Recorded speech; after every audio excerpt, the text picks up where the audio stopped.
Good morning, good afternoon, good evening, good night, wherever you are in the world. Welcome back to my YouTube channel. My name's Adam. This is Friday Sews.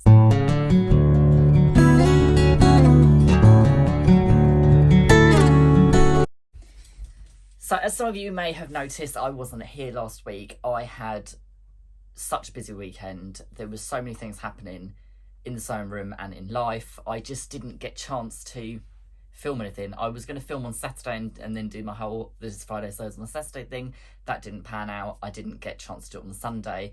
Then on the Monday, we unfortunately had to leave Luna at the vet to have some surgery on her nasal and soft palate tissue. Which we wasn't expecting to happen, but I will get back into that in a little bit in the sort of life section of Friday Sews. So first of all, I'd like to say thank you to Jen from Today and Jen Sewing Room for setting up the hashtag Friday Sews. It gives us all a platform to vlog on a Friday. All of our videos link up and create a amazing sewing community. So what have I been up to? So as some of you may have seen, I was posting on Instagram just some updates of the quilt that I was making. I will start off with that because it is the biggest thing that I achieved over the last 2 weeks.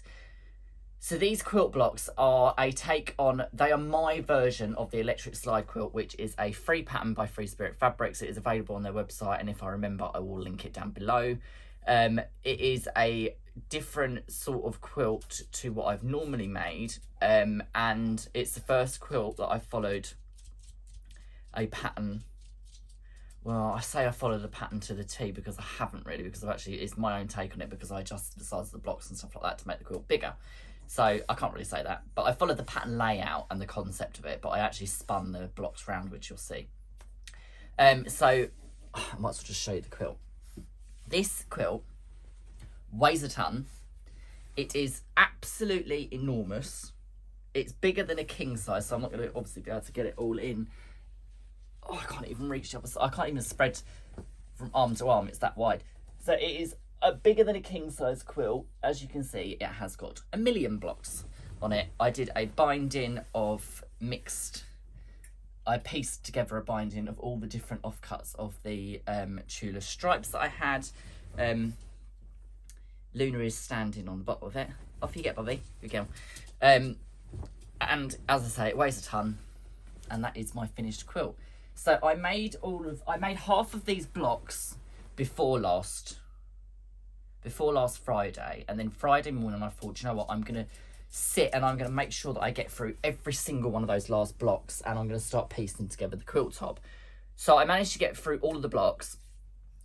Saturday morning I managed to get all of the blocks pieced together with the triangular insets that go all around the outside.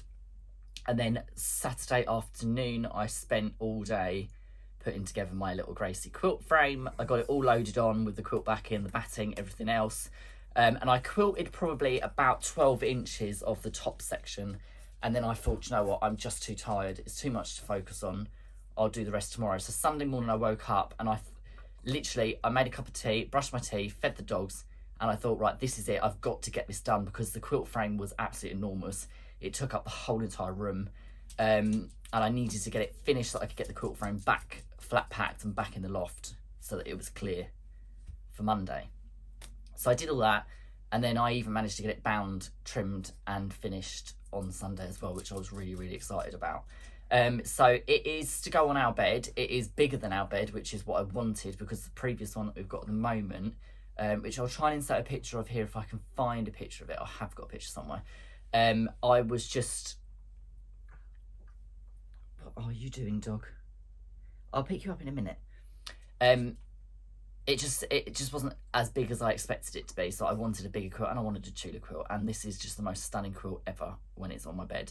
It is so colourful. It contains fabrics from nearly every single range that she's done, and I just wanted to sort of celebrate all of the different lines of tulle by making a quilt out of all of them, which is what I did.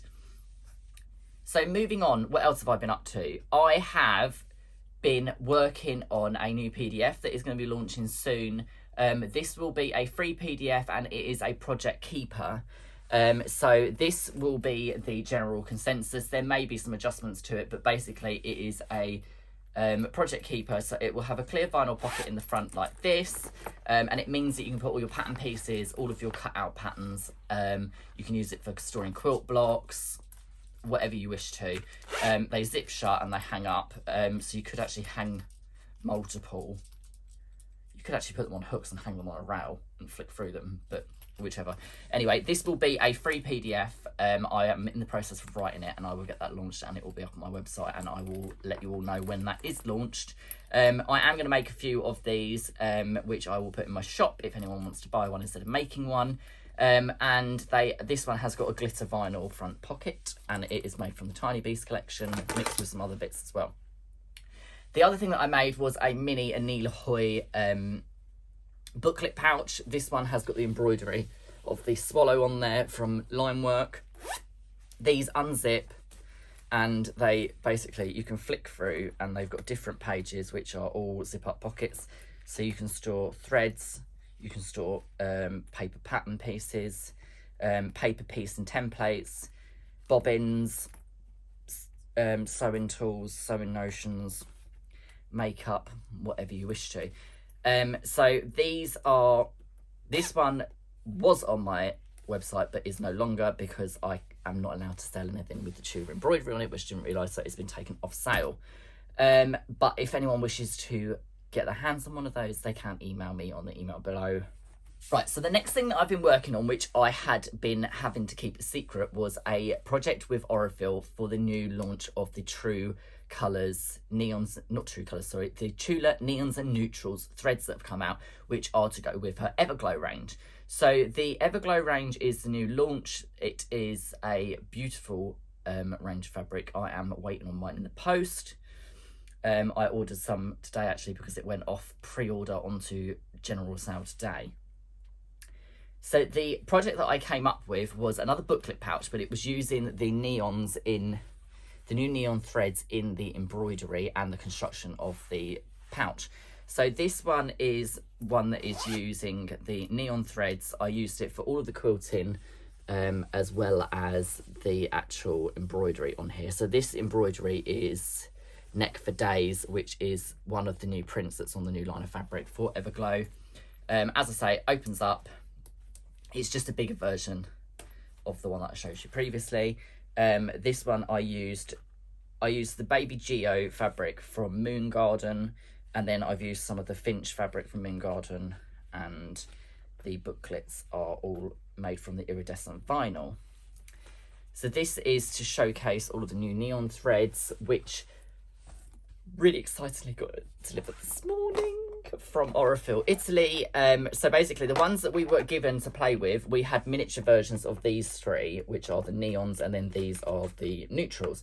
So this is the new thread range from Orophil, and at the moment you can actually get it on a really good buy on Sewing Street's website. I think it's only about 99 rather than about 100 and something else elsewhere.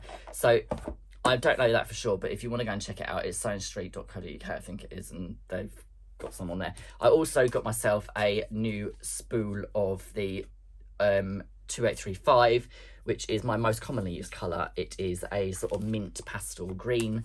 I use this for piecing nearly all of my Tudor stuff and for making some of my Tudor bags as well, because it is, one, the most beautiful mint green colour in the world, and two, it is just so universal, as nearly all of her prints have some form of this sort of shade in them.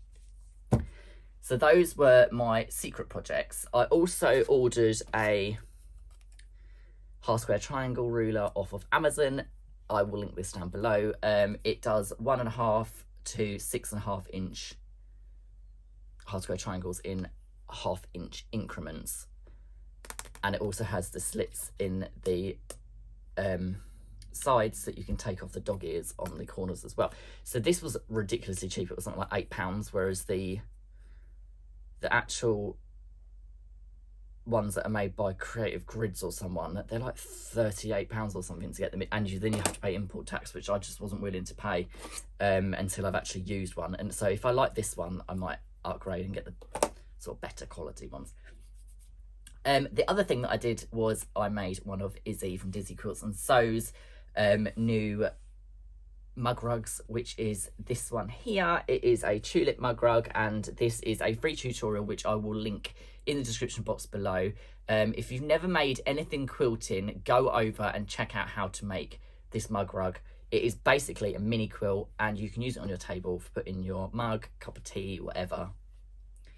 And that is that. So besides that, I think I've wrapped up everything. I did get some Tudor delivery this week. I got the rest of the Moon Garden range delivered, so I've now got the Kabloom flowers in 2 different colourways, which is this one here, and it's got the bumblebee on it, which I'm just about to download the embroidery file for this bumblebee, because I'm going to head to the supermarket and get some new towels so that I can embroider bumblebees on a new set of bath towels, because we are in dire need of fresh bath towels, because they seem to all wear out at the same time. But anywho, I think that is it from me this week. Thank you for watching. I will see you all soon. Take care, and ciao for now.